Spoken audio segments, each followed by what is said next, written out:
నమస్కారం కేనే న్యూస్ కి స్వాగతం. తెలంగాణ జనాభా దమాషా ప్రకారం ఆస్తులు అప్పుల పంపకం జరిగిందని ముఖ్యమంత్రి రేవంత్ రెడ్డి అన్నారు. తెలంగాణను విద్యుత్ సంక్షోభం నుంచి జైపాల్ రెడ్డి, సోనియా గాంధీ, మన్మోహన్ సింగ్లు బయటపడేశారన్నారు. సివిల్ కాంట్రాక్టులు అన్ని బీఆర్ఎస్ బినామీలకు ఇచ్చారని విమర్శించారు. తెలంగాణ అసెంబ్లీ సమావేశాలు 5వ రోజు కొనసాగాయి. శాసనసభలో విద్యుత్ రంగంపై చర్చలో భాగంగా గత బీఆర్ఎస్ సర్కార్ మాజీ ముఖ్యమంత్రి కేసీఆర్ పై సీఎం రేవంత్ రెడ్డి తీవ్ర స్థాయిలో విరుచుకుపడ్డారు. సందర్భంగా సీఎం మాట్లాడుతూ ఛత్తీస్గఢ్, జార్ఖండ్ ఏర్పాటు సమయంలో ఉత్పత్తి చేసే సంస్థలు కొత్త రాష్ట్రంలో వినియోగం మహారాష్ట్రకు వేయడంతో తీవ్ర సంక్షోభం ఎదుర్కొందన్నారు.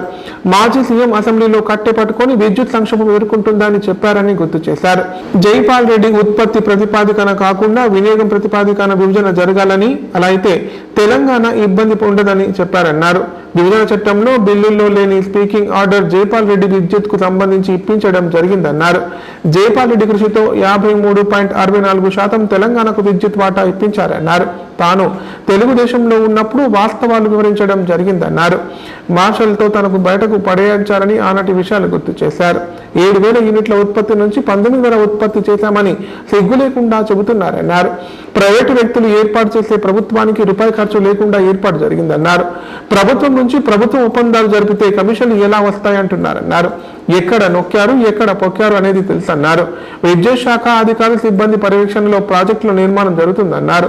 తెలుగుతో డైరెక్ట్ గా BHEL కు కాంట్రాక్ట్ ఇచ్చారన్నారు. విచారణ ఇస్తే ఎందుకు గుండెలు గుద్దుకుంటున్నారు, ఎందుకు బాధపడుతున్నారని ప్రశ్నించారు. కంకర నుంచి సెక్యూరిటీ గార్డుల వరకు వీళ్ళ సంబంధికులకు కట్టబెట్టారని ఆరోపించారు. 2,400 మెగావాట్ల విద్యుత్ కు టెండర్లు పిలిస్తే BHEL ఇతర కంపెనీలు పాల్గొన్నాయన్నారు. అదే తేదీ జార్ఖండ్ లో 18% తక్కువకు 2,400 మెగావాట్ల ఉత్పత్తికి ఒప్పందం కుదుర్చుకున్నారన్నారు. రాష్ట్రాన్ని ఎలా దోచుకోవచ్చు అనేది వాళ్ళ గురువు చూసి పెట్టారన్నారు. రాష్ట్ర విభజన జరిగినప్పుడు విభజన నియమావళి ప్రకారం ఆస్తులు, అప్పులు జనాభా దామాష ప్రకారం పంచుకోవడానికి చట్టంలో అవకాశం ఉంది. అధ్యక్ష, స్పష్టంగా ఛత్తీస్గఢ్, జార్ఖండ్ ఇవన్నీ రాష్ట్రాలు ఏర్పడినప్పుడు ఒక సమస్యను ఎదుర్కొన్నారు. ఆనాడు దిగ్విజయ్ సింగ్ గారు ముఖ్యమంత్రిగా ఉన్నప్పుడు చట్టంలో ఉన్న అంశం ఏంటంటే విద్యుత్తు ప్రాజెక్టులు ఏ ప్రాంతంలో విద్యుత్తు ఉత్పత్తి చేసే సామర్థ్యం ఉన్నదో అవి ఆ ప్రాంతానికే ఇచ్చేసే విధానం ఉంది చట్టంలో. తద్వారా ఆనాడు మధ్యప్రదేశ్ సీరియస్ పవర్ క్రైసిస్ని ఎదుర్కొన్నది. ఉత్పత్తి చేసేటివేమో కొత్తగా ఏర్పడ్డ రాష్ట్రానికి వెళ్ళిపోయినాయి.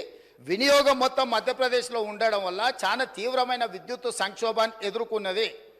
అదే సందర్భంలో ఉమ్మడి రాష్ట్రంలో కిరణ్ కుమార్ రెడ్డి గారు కట్టెపుల్ల పట్టుకొని మొత్తం ఇవన్నీ చెప్పిండు. విడిపోతే తెలంగాణ చీకటి అయిపోతుంది, ఎందుకంటే నియమావళి ఇట్లు ఉన్నది కాబట్టి ఇది అటు పోతుందని.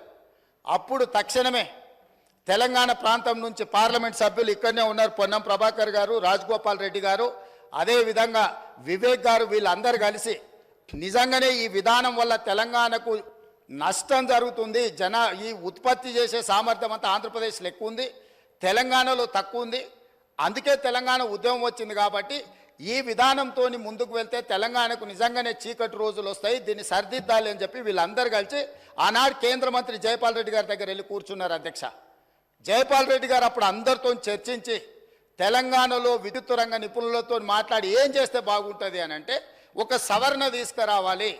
ఏంది, ఉత్పత్తి ప్రాతిపదికన విభజన జరగకూడదు, వినియోగం ప్రాతిపదికన విభజన జరిగినప్పుడు ఉమ్మడి రాష్ట్రంలో తెలంగాణ ప్రాంతానికి అత్యధికంగా ఏదైతే విద్యుత్ వినియోగం జరుగుతున్నదో వినియోగ ప్రాతిపదికన మనకు విభజన జరిగితే తెలంగాణకి ఎలాంటి ఇబ్బంది ఉండదు అని చెబితే హుటాహుటిన జైపాల్ రెడ్డి గారు సోనియా గాంధీ గారి దగ్గరికి, మన్మోహన్ సింగ్ గారి దగ్గరికి వెళ్ళి హైదరాబాద్తో కూడుకున్న తెలంగాణ రాష్ట్రం ఇచ్చిన మనం తెలంగాణకు విద్యుత్తు ఒకవేళ కొరత ఏర్పడితే తెలంగాణ రాష్ట్రం అభివృద్ధి కుంటుపడుతుంది, కుప్పగూలుతుంది అని చెప్పి జైపాల్ రెడ్డి గారు వెళ్ళి కన్విన్స్ చేసి రాష్ట్రం ఏర్పడిన తర్వాత స్పీకింగ్ ఆర్డర్ ఇప్పించండి. అధ్యక్ష, విభజన చట్టంలో లేని, రాజ్యాంగంలో లేని ప్రత్యేకమైన మినహాయింపు ఒక్క తెలంగాణ రాష్ట్రానికి ఆనాడు ఇక్కడ ఉన్న ఎమ్మెల్యేలు, ఆనాడు ఎంపీలుగా పోయి జైపాల్ రెడ్డి గారితో మాట్లాడితే జైపాల్ రెడ్డి గారు కేంద్ర మంత్రిగా 2.5 సంవత్సరాలలో తెలంగాణలో విద్యుత్ ఉత్పత్తి చేసేది ఉన్నది కాబట్టి మేము BHELకి ఇచ్చినామన్నారు.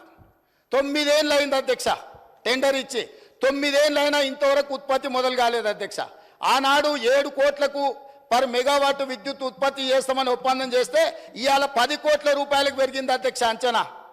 కొన్ని వేల కోట్ల రూపాయల కుంభకోణం జరిగింది. కుంభకోణానికి కారణం అక్కడ మాట్లాడేటైనా వాళ్ళ గురువు గారు దోపిడీకి ఏ విధంగా మొత్తం రాష్ట్రాన్ని జొర్రేయచ్చో, ఏ విధంగా దోసుకోవచ్చో వీళ్ళు చేసిన ప్రయత్నాలను, అది ఛత్తీస్గఢ్ నుంచి పవర్ పర్చేజ్ అగ్రిమెంట్లో జరిగిందేంది, ఆ తర్వాత 2011లో కేంద్ర ప్రభుత్వం ఒక యాక్ట్ తీసుకొచ్చింది. ఆ కాలం జల్లిన సబ్ క్రిటికల్ టెక్నాలజీని ఆపేసి సూపర్ క్రిటికల్లో బూడిద తక్కువ, విద్యుత్ ఎక్కువ, కాలుష్యం నియంత్రించవచ్చని సూపర్ క్రిటికల్కి వెళ్ళమని మన్మోహన్ సింగ్ గారు కేంద్ర ప్రభుత్వం చట్టం తీసుకొచ్చింది. చట్టం తీసుకొచ్చి కట్ ఆఫ్ డేట్ కూడా ఇచ్చింది. 2011లో చట్టాన్ని చేసినప్పుడు 2013 ఆఖరి వరకు ఇవన్నీ కూడా మార్చాలి కొత్త. ఈ పీరియడ్లో ఇండియా బుల్స్ అనే గుజరాత్ కంపెనీ బిహెచ్ఎల్కి పర్చేజ్ ఆర్డర్ ఇచ్చి కొనుగోలు చేసినాక యాక్ట్ మారింది. యాక్ట్ మారినాక వాళ్ళు అక్కడ ప్రారంభించలేకపోయారు, అది అక్కడ ఉండిపోయింది. వాళ్ళు వెనక్కి వెళ్ళి బిహెచ్ఎల్ను మేము కట్టిన పైసలు మాకు వాపస్ ఇవ్వండి అని అడిగారు. అప్పుడు బిహెచ్ఎల్ ఏమన్నది, మీరు పర్చేజ్ ఆర్డర్ ఇచ్చిండ్రు, మేము ఆల్రెడీ మిషన్లు తయారు చేసి ఆడ పెట్టినాం, ఇప్పుడు మీ డబ్బులు మీకు వెనక్కి ఇవ్వడానికి లేదు, మిగతా బ్యాలెన్స్ కూడా మాకు కట్టాల్సిందని వాళ్ళు అన్నారు. అప్పుడు బిహెచ్ఎల్ని ఏం చేయాలంటే, ఎవడైనా తలమాసినోడు, ఎవడైనా రాష్ట్రాన్ని దిగమింగటోడు దొరికితే బక్రాగాన్ని తీసుకొచ్చి మాకు అప్పచెప్పు, ఆ బక్రాగాన్ని నెత్తి మీద ఇవన్నీ పెడతాం, నువ్వు నీ పైసలు తీసుకొని పోని. అప్పుడు ఆ బక్రా ఎవరైనా అంటే అక్కడ మాట్లాడటాయన అయిండు. కమిషన్ల కక్కుర్తి పడి ఇండియా బుల్ నుంచి 1000 కోట్లు మెక్కి కాలం జల్లిన సబ్ క్రిటికల్ టెక్నాలజీని బిహెచ్ఎల్ నుంచి మేము కొనుగోలు చేస్తామని వీళ్ళు వెళ్ళి ఒప్పందాలు చేసుకున్నాక వీళ్ళు పేమెంట్లు బిహెచ్ఎల్ చేస్తే బిహెచ్ఎల్ ఇండియా బుల్స్ గుజరాత్ కంపెనీకి పైసలు వాపసు ఇచ్చింది అధ్యక్ష.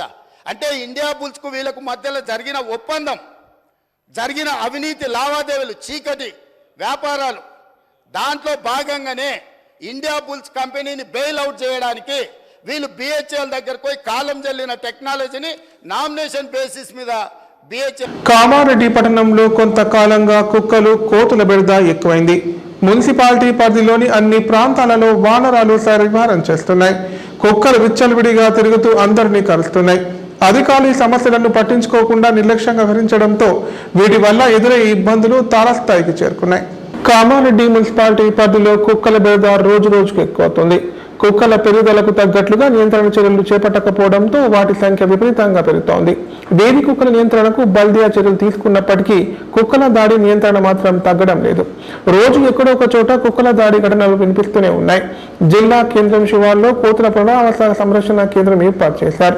వాటి సంతతి అరికట్టేందుకు కుటుంబ నియంత్రణ ఆపరేషన్ చేసి వాటిని సంరక్షించి అటవీ ప్రాంతంలో వదిలిపెట్టేందుకు దీన్ని అందుబాటులోకి తీసుకొచ్చారు. అయితే వానరాలను పట్టి తీసుకొచ్చేవారు లేక సమస్య ఎక్కడ వేసిన గొంగలి అక్కడే అన్న చందంగా తయారైంది. శునకాల తీవ్రత అదే స్థాయిలో ఉంది. పెద్ద ఎత్తున సంచరిస్తూ ప్రజలపై దాడులు చేసి గాయపరుస్తున్నాయి. దీంతో తమ బాధలు ఎవరికి చెప్పుకోవాలో తెలియక జనం తీవ్ర వేదనకు గురవుతున్నారు. ఇకనైనా సంబంధిత అధికారులు, పాలకులు వీటి విషయంలో దృష్టి సారించి ఇబ్బందులు దూరం చేయాలని ప్రజలు కోరుతున్నారు.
విద్యుత్ ఆఘాతంతో రేకుల ఇల్లు దగ్ధమైంది. దీంతో ఆ కుటుంబం ప్రభుత్వ పాఠశాలలోని ఓ గదిలో తలదాచుకుంటోంది. ఈ సంఘటన కామారెడ్డి జిల్లా బేర్కూర్ మండలంలో చోటు చేసుకుంది. కాగా తమను ఆదుకోవాలని బాధితులు కోరుతున్నారు. కామారెడ్డి జిల్లా బేర్కూర్ మండలం వీరాపూర్లో అస్మత్ అనే వ్యక్తి రేకుల ఇల్లు షార్ట్ సర్క్యూట్ తో దగ్ధమైంది. విద్యుత్ ఆఘాతంతో ఇంట్లో ఉన్న వస్తువులన్నీ కాలి బూడిదయ్యాయి. దీంతో పేద కుటుంబం రోడ్డున పడింది. అస్మత్ తన కుటుంబంతో తాత్కాలికంగా ప్రభుత్వ పాఠశాల గదిలో తలదాచుకుంటున్నాడు. ఆర్థిక సాయం కోసం ఆ కుటుంబం ఎదురు చూస్తోంది.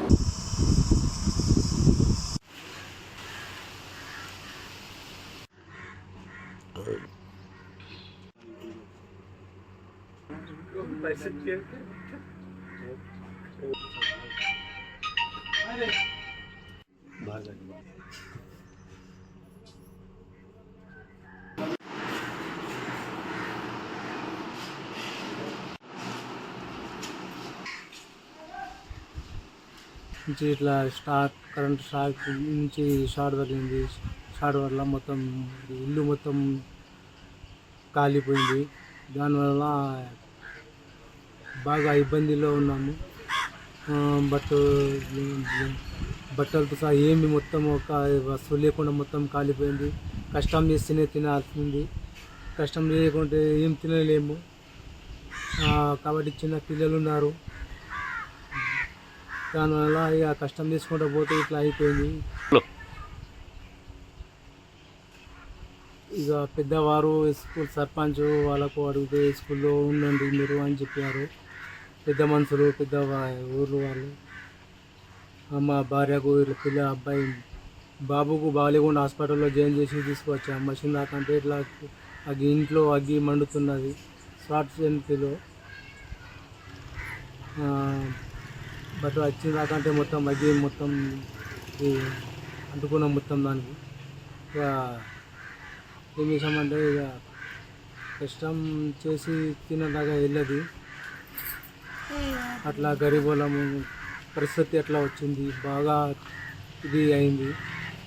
మన వీరాపూర్ దుబ్బాకు అస్మత్ అని నేను మిర్జాపూర్ గ్రామం వీరాపూర్ దుబ్బా.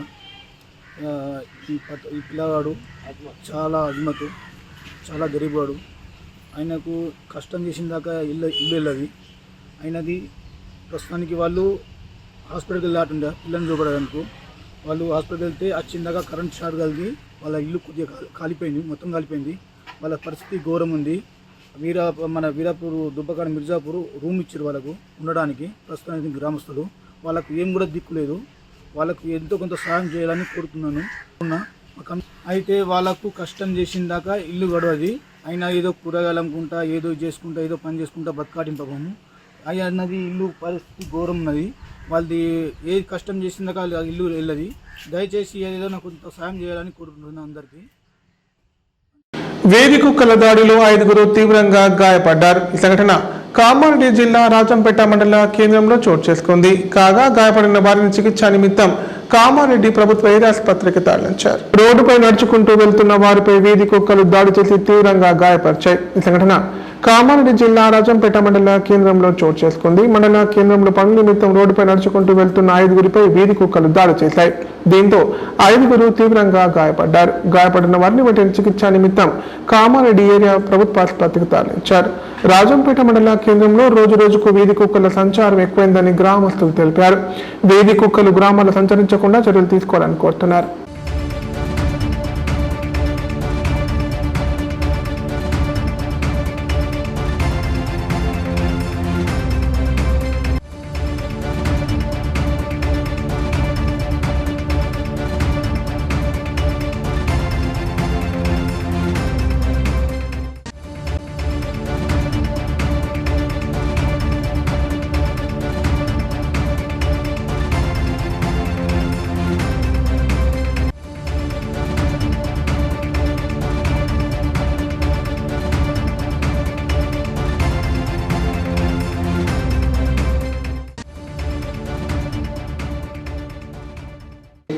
ఇప్పుడు ప్రకటనలు.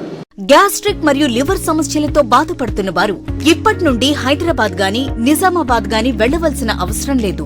మరియు అప్పుడప్పుడు వచ్చే డాక్టర్ల కోసం ఎదురు చూసే అవసరం కూడా లేదు. ఎందుకంటే ప్రతిరోజు 24/7 మన కామారెడ్డిలోనే అన్ని అత్యాధునిక సౌకర్యాలతో అడ్వాన్స్డ్ టెక్నాలజీతో మొట్టమొదటి ఏకైక వేద gastro liver care hospital Dharamshala వెనకాల జనని హాస్పిటల్ ప్రక్కన ప్రారంభించి వైద్య సేవలు అందిస్తున్నారు.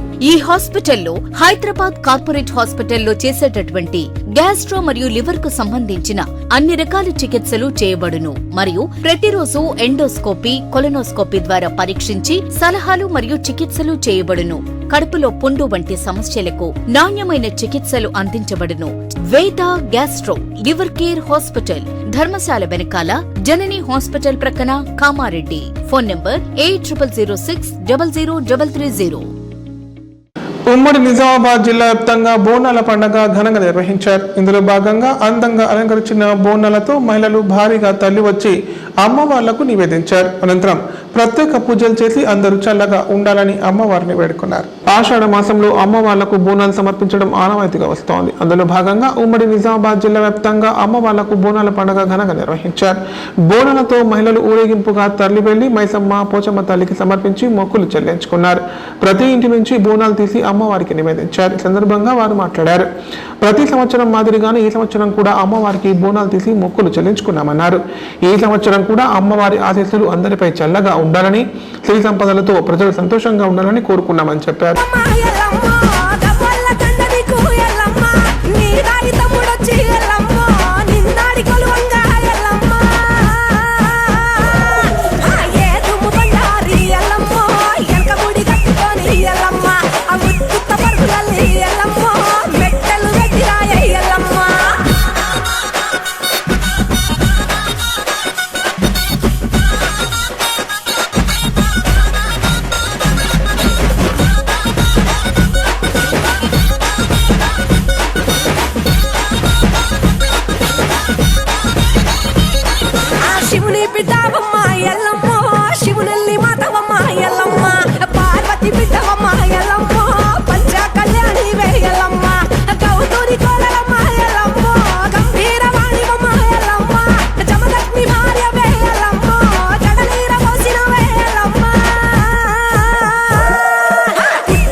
పోచారం శ్రీనివాసరెడ్డి తన స్వలాభానికి పార్టీ మారారు తప్ప నియోజకవర్గ అభివృద్ధి కోసం కాదని బాన్సువాడ కాంగ్రెస్ నాయకులు అన్నారు. కాంట్రాక్టు పనులు చేసిన వారికి బిల్లులు రాక ఇబ్బందులు పడుతున్నారన్నారు. కానీ ఆయన కుమారుడికి 5,35,00,000 బిల్లులు మంజూరు చేసుకున్నారని పేర్కొన్నారు. బాన్సువాడ నియోజకవర్గ కాంగ్రెస్ పార్టీ సీనియర్ నాయకులు మీడియా సమావేశం నిర్వహించారు. ఈ సందర్భంగా రాష్ట్ర ఎంపీటీసీల ఫోరం మాజీ అధ్యక్షులు ఎలమంచల శ్రీనివాసరావు మాట్లాడారు. పోచారం శ్రీనివాసరెడ్డి నియోజకవర్గ అభివృద్ధి కోసం, రైతుల సంక్షేమం కోసం పార్టీ మారని చెప్పిన విషయం పచ్చి అబద్ధమన్నారు. కేవలం ఆయన కొడుకుల బిల్లులు మంజూరు చేయించుకోవడం కోసమే పార్టీ మారని చెప్పారు. నియోజకవర్గంలో కాంట్రాక్టు పనులు చేసిన మాజీ సర్పంచులు, ఎంపీటీసీలు, కాంట్రాక్టర్లు బిల్లులు రాక ఇబ్బంది పడుతుంటే పోచారం పార్టీ మారి కేవలం ఆయన పుత్రుడి బిల్లులు 5,30,00,000 మంజూరు చేసుకున్నారన్నారు. దీనికోసమే వారు కాంగ్రెస్ పార్టీలో చేరారని తెలిపారు. ఇకనైనా పోచారం శ్రీనివాసరెడ్డి అసత్యాలు చెప్పడం మానుకోవాలని సూచించారు.